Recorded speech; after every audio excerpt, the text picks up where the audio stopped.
Hello everyone, welcome to Metis Posh Radio, India's first radio for posh awareness. Every week we have discussions from the world of posh, not just what the law says, but also what makes an inquiry fair, effective, and legally defensible. So today's topic is one that has divided the HR teams, the IC, and the legal fraternity. That is about the recordings in the posh inquiry. So I have with me Komal, my colleague. Hi, and this is Jaya here from Metis Posh Consulting. Hi everyone. Hi Jaya. Hi. So, Komal, this is one question that I get very often saying that, should posh inquiry proceedings be recorded at all or is it allowed? So, what do you think? Oh my God. As an external member, as a consultant, as a person who conducts inquiries, right? Obviously, I want a recording, right? There's so much value in a recording. There's so much, no matter how good you are at note taking, at, summarizing and ensuring that you capture the essence of a conversation, the real true value is in the details, right? Absolutely. And I don't even know where to start, of course. One is that immediately after the interview, you want to look at that, you want to listen to that interview again, because there's so much that is happening going through your head as an IC member when you're actually interviewing the person, right? So you want to review the recording. And let's talk about summaries, right? And how we feel about summaries in general. A summary is always a person's interpretation, the writer's interpretation of what happened, right? The true words of the interviewee are totally lost when we start summarizing, right? Now imagine a 4-hour long interview. Correct. We summarize it into what, 2 pages, right? What does that give you versus listening to that 4 hours and really seeing the discrepancies, being able to ascertain the credibility of a witness, right? And that is a gold mine, for an investigator, for a person who really wants to do the right thing. You want to listen to that. You want to be able to have access to that. Absolutely. So even when you summarize, right, it's predominantly our interpretation of what we are summarizing. So when you summarize certain things, so from, like, as you said, a 3-hour recording, if you are converting it into a 2-page summary, that means we feel these are the important things. Absolutely, right? yeah. Whereas in the complainant's mind, the entire 4-hour conversation is important. Otherwise, you wouldn't have been there for 4 hours talking about it. So essentially, we are not doing justice by just summarizing the entire 4-hour conversation into a 2-page document, right? Many things that complainant is saying with just utterance of a single word. So just uttering a word or a small sentence, she's actually trying to communicate a lot of things, which probably cannot be summarized. So our interpretation should be avoided when we are putting it down in writing. My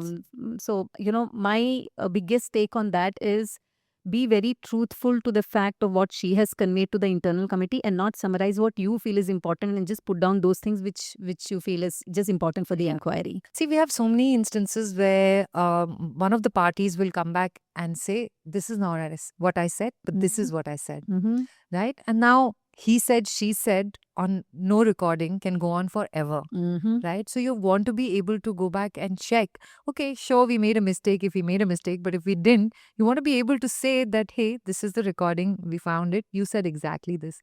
I've had this instance, it's a case of hitting or slapping, which he has said consistently throughout his interview. After the statement of his facts was shared with the respondent, now he's read the interview. Okay, so it doesn't sound nice. So he says, touched.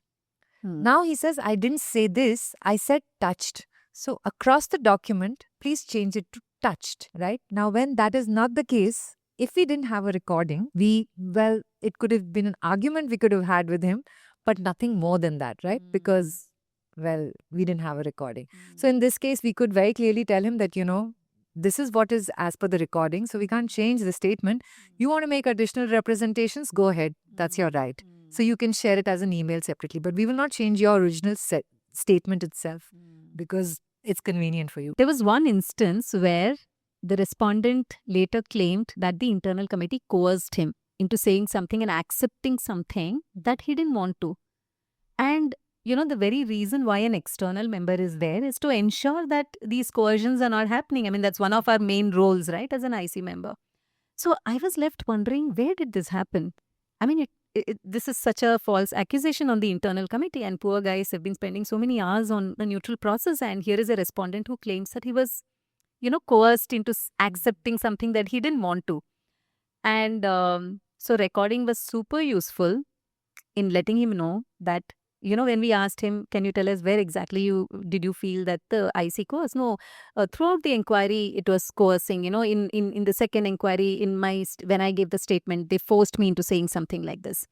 And when we showed the recording, said, can you please tell us where exactly there was forcing? So he was just, not able to say exactly where. And when we reminded him that, hey, all these are being recorded, so what is the entire purpose of doing a false accusation?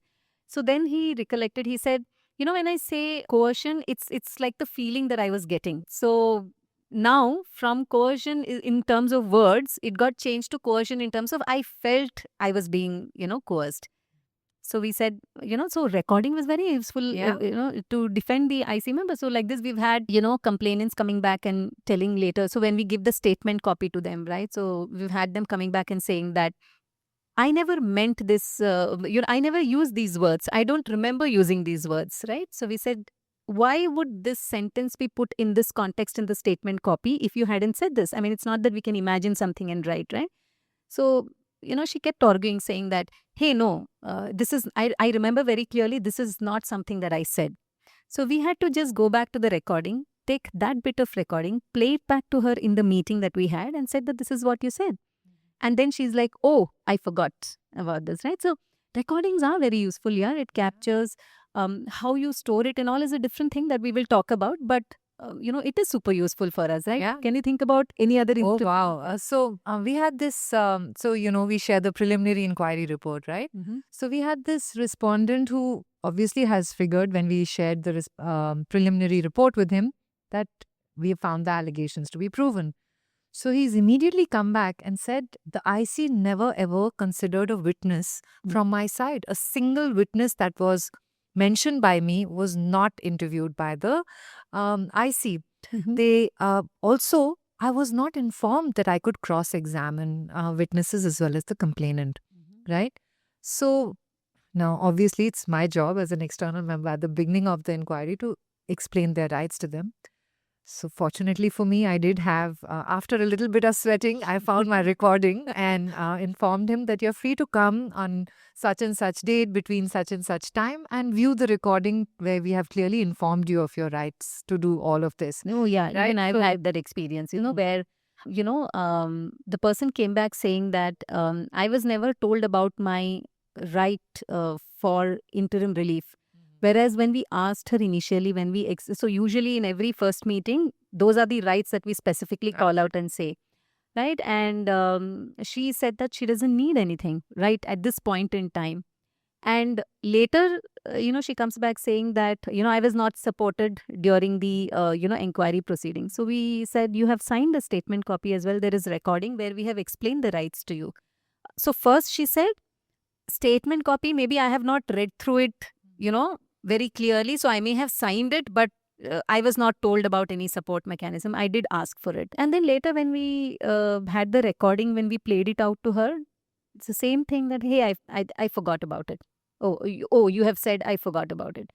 So there could be multiple allegations unnecessarily put on IC also. So this also basically protects the rights of the IC members at the end of the day, right? So it's not something that, so it's a misconception that it only protects complainants, the recording. It protects the respondent, it protects the witnesses, it protects the organization, it protects the rights of the IC members. As IC members, when we are concluding an investigation, that decision-making process is taken very, very seriously, right? You're talking about someone's life, their means of livelihood, their future, their family's means of, food, etc., etc. So you want to make these decisions with great respect and sincerity as well. Of course, this was one of those very complex cases where there were no witnesses or any serious evidence to say anything did actually happen. But we did conduct an exhaustive inquiry, and kudos to the internal committee. They were really, really committed. Inquiry closure lasted for 10 plus hours over multiple days, etc. And this IC went repeatedly back to the respondent's recording as well as the complainant's recording. And they repeatedly listened to the way they spoke, the way they had shared information, how they had brought certain types of I don't want to get into details, obviously, but certain types of information and how it was brought to the forefront by those people. And that was hugely telling to the IC. And all of this they considered, and after that they finally made their decision, right? So without that recording, we would have been, left with one IC member who can just misremember things and insist that this is how it was. Because actually, in this case, we did have one IC member completely misstating the demeanor of talking and saying no, but so if we didn't have that recording, if this person is a strong enough person and says it loud enough and strongly enough, then everybody tends to believe them, right? True. And because we had the recording, that was a huge save for us. Yeah. Not just for us, but for the system, justice, and all of that. Absolutely. We've had cross examinations running for like 2 hours, 3 hours sometimes, right? Yeah. Humanly impossible to kind of note down everything that happens for 3 hours. Now, IC member will spend time in note taking, or they will spend time on inquiry. Absolutely. I mean, what is fair and what is the right thing to do? I mean, concentrate on inquiry. Yeah. And ensure that you're giving your heart and soul to listening and doing the right thing for the inquiry. So we've had 3 cross examinations running for 3 hours. So when we come back and when we sit for IC conclusion meeting, these recordings are often, I always tell my IC members to also refer to all the notes, the statement copies, the recordings, wherever you have a doubt. Right? I mean, you may not remember everything. Let's say there is an aspect where all the IC members have a doubt. Now, recording always helps. No? You go back to that particular recording, just listen to it again, your doubts are cleared. And then you can come back with the right information to again sit and come to a conclusion meeting. So I find these recordings to be very useful, especially for clearing doubts when we are not very clear. Or see, these inquiries run for sometimes 30 days, sometimes Absolutely. 50 days, sometimes 90 days. And we cannot expect the IC members to remember everything for 90 days because they're also doing their office work, right? Yeah. So then always when they come for an IC conclusion meeting, it's always helpful to go back and refer to those verbatim statements and come prepared for IC conclusion meeting so that they've not lost out on that information. So this is where we feel that recordings are also super helpful. So Jaya, you and I have been on an inquiry where we weren't allowed to record, remember? Yes. I do remember during my early days that one inquiry that I had to, and I was assisting you, right? That's so I was just, all my job was to take notes. Yeah. And I mean, today I think back on that, there was no way that I could have been the external member on that particular job and also taking notes. Absolutely. Because there's no way I could have taken a pause, looked at that person in the eyes, asked them a question while I was frantically writing everything. And those were 3 hours, 2 hour long interviews that we conducted. Yeah. And I had to write everything, right? It could only be done because that was all really my job was on that particular case, right? If I had to do everything, 100%, I would have made lots of mistakes. And even when today we create statements from recordings, how many times do you review your statement? Yeah, absolutely. For me, every meeting, see, if I have to go to a respondents meeting, I go through complainant's statement copy in detail thoroughly before I go to a meeting with. That's how I prepare myself. So when I see a statement which is a verbatim statement taken out of a recording, right, it helps me to like go well prepared for the next meeting. So this basically verbatim statements which we prepare based on the recording that we have helps all the IC members to get thoroughly prepared before they go to a next meeting. So that way also it's very helpful. So one question that comes to everyone's mind is, does the POSH Act really require recording? So if you look at it from a POSH Act perspective, the POSH Act neither mandates the recording nor it prohibits.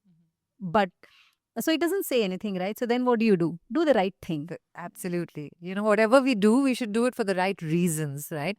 Just not recording because it has the possibility of becoming a danger to you or has a possibility to get leaked or misused, etc. Is a very myopic way of looking at things. So what if I work in an organization where my organization's policy does not allow recordings at all? That's a very genuine concern. See, the answer is not that the POSH Act automatically overrides your company policy. That's also, misconception. Because in the POSH Act, there is nothing specifically given about recording. So naturally, a POSH Act will not override your, company's policy. So when there is nothing mentioned, your company policy becomes very important. But let's say you have a company policy which says that, you cannot record because of whatever reasons. There should be certain, there can be, I wouldn't say should be, there can be certain exceptions because this is a POSH statutory inquiry. Of course, exceptions should also be coming with certain governing guidelines. That is very important. Right? So let's talk about governing guidelines. Yeah, itself. absolutely. So the bigger question is not whether or not we should do the recordings. Correct. The real question is what should we do with these recordings? Correct. Right? So one is, of course, there should be consent taken from the parties involved. Difference between surveillance versus recording.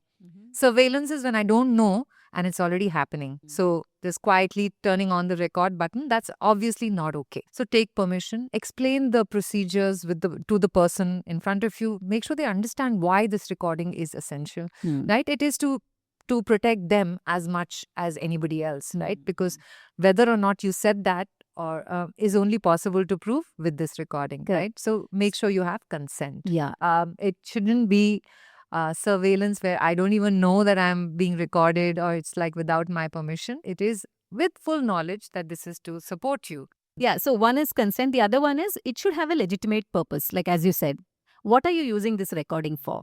Yeah. So that legitimate purpose is to conduct a statutory inquiry, to accurately preserve your evidence and statements, and to prepare findings which is going to give justice. So if it is going to aid in a justice system, then you have certain governing policies in place. So yes, so one is consent and it has to be for a legitimate purpose, right? And so the other part that I can see is the storage part. Like how are you storing this information, right? So and that who has access? Correct. Right. So secure storage, restricted access.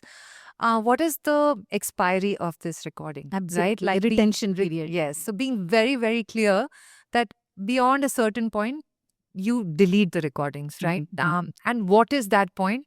An organization should decide for themselves along with legal, keeping various considerations. There is 90 days to appeal from the date you receive the inquiry. After that, let's say a few more months for in case there is any legal consequences, somebody is going to the courts or the police, etc., etc. Beyond that, there should be a clear indication that this recording is to be deleted, right?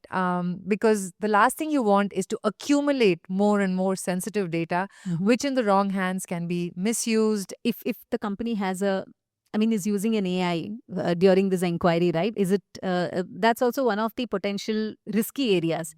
But yeah, if you're using an AI, it is fine. If you're using an enterprise AI, which is approved by the organization. So naturally there the security, etc. would be taken care already. So these are a couple of maybe the points that they need to take care as far as the security is concerned. And as you rightly said, the access to be restricted only to the IC members as far as the inquiry proceedings, documents related to inquiry proceedings are conducted. Yeah. What do you think then could be, how will it look like if someone challenges in the court? Say how do you legally defend recording? My things were recorded and all of that. So how would you? When it comes to POSH, courts really don't look at it in the same way that they would a criminal investigation, right? So the first thing always is, has the internal committee done everything in the right spirit of the act, right? What was the reasoning for doing whatever we've done, right? And how well have we explained that in our inquiry report, right? So those are obviously the main considerations. And secondly, obviously, like I said, we always take permission and we record that in the statement itself that, permission was taken and the consent for recording is also recorded. True. Right. So we have that as well as the fact that, yes, they did consent to the recording and only after that the recording was done. Absolutely. And also for what purposes these recordings were used and whether they were kept confidential, whether there was appropriate access given only to these recordings, and whether recordings really relied upon in a fair manner while the investigation was going on and the conclusion. And of course, if the entire process of recording and the way it was used was done under principles of natural justice. I think these are predominantly what they would look at. Okay. So let's give certain practical recommendations to our listeners today on the recording as far as the inquiry proceedings are concerned. So one, I think very important to introduce, a simple posh inquiry recording protocol, I would say, which could probably have a checklist like when the recording is permitted, the purpose of the recording, how you're going to store it, Who has access. Yeah. Absolutely. Your encryption and storage, secure storage, how you're maintaining it, what are your retention and deletion, timelines that you're following, how are you restricting on the AI processing, maybe those are things. And of course, what are the consequences for unauthorized usage? So if you're going to take care of all these in your protocol, I think it's a safe way to kind of use it for the right purpose. Absolutely.